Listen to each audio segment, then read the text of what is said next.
Olá, hoje é 15 de novembro. Começa agora o Radar FGV, podcast de notícias do Brasil e do mundo, sob curadoria do FGV Notícias e comentários de especialistas da Fundação Getúlio Vargas.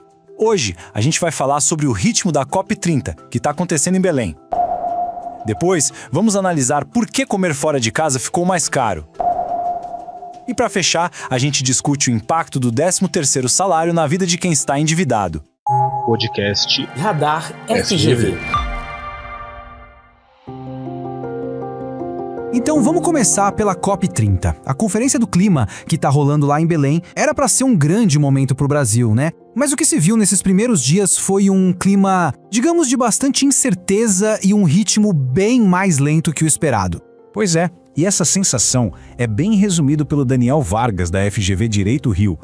Comparando essa COP com as outras, eu acho que a gente pode destacar 3 pontos particulares. Primeiro, nós sabemos que a COP tem um período de aquecimento, depois um momento mais alto, e termina num desfecho. Como começamos essa COP agora? Começamos mornos, ou quem sabe um pouco esfriados. A presença de público é relativamente menor do que em outras COPs, e a própria participação de lideranças diplomáticas que tomam decisão no final das contas também está um pouco rebaixada. Segunda diferença é que muitas vezes a gente chega e sabe o que esperar dela. O que vai acontecer na COP30? Qual é a bandeira que o Brasil espera ter daqui? Não está claro. Existem informações, discursos contrastantes em direções diferentes, mas a gente não sabe qual é a bandeira que se espera deste evento. E terceiro, nós sabemos que um dos objetivos desta COP, olhando para o passado, é o financiamento. Mas quem tem o controle da chave do cofre ou não está participando ou não parece muito aberto a contribuir com as demandas de outros países. Então essas são as minhas impressões para o começo, para a partida aqui em Belém. E aí que a história fica interessante, porque a gente vê duas realidades bem diferentes convivendo nessa COP.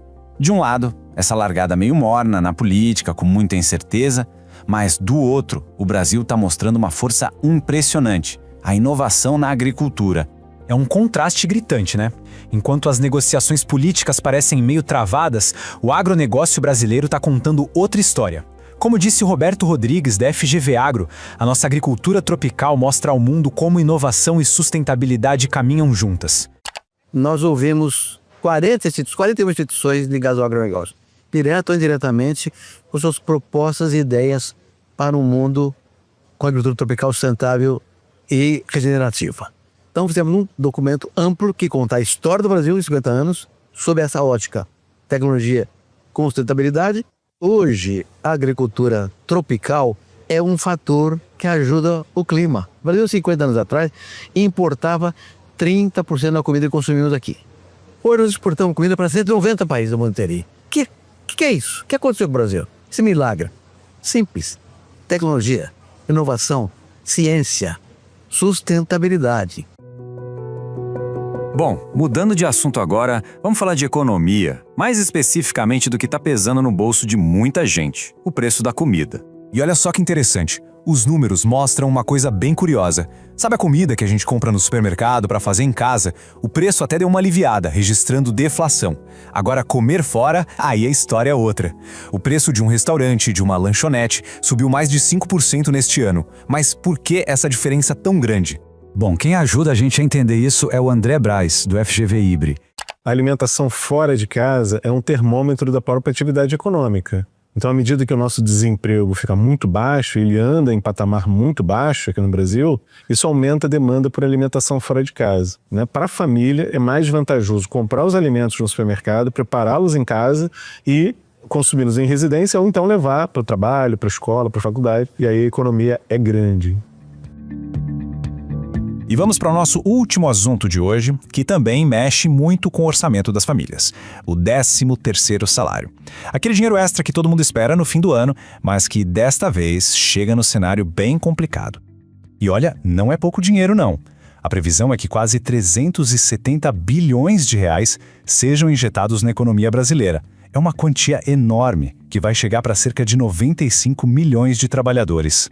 Só que aí vem o grande X da questão. Essa injeção de dinheiro acontece no momento em que o Brasil tem um número recorde de pessoas endividadas. São 79 milhões. Então, de um lado, entra um dinheiro que traz um alívio, mas do outro tem uma crise de endividamento gigantesca. Isso cria uma encruzilhada, né? O Alberto Eisenthal, da FGV-ESP, diz que o 13º é uma oportunidade para que as famílias iniciem o próximo ano em situação mais saudável. É bom para todo mundo, é um dinheiro extra que ajuda tanto o mercado financeiro como o mercado de consumo. Agora, do ponto de vista de indivíduo, gasta um pouco para curtir e tenta começar o ano de uma forma mais saudável.